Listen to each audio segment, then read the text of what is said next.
a whole glass, a whole jar of water because I pulled just one glass of water.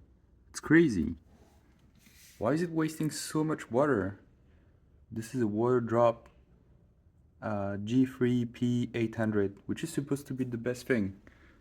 And ratio is supposed to be three pure water to 1 drain. But this is completely reversed. It's wasting so much water, so much.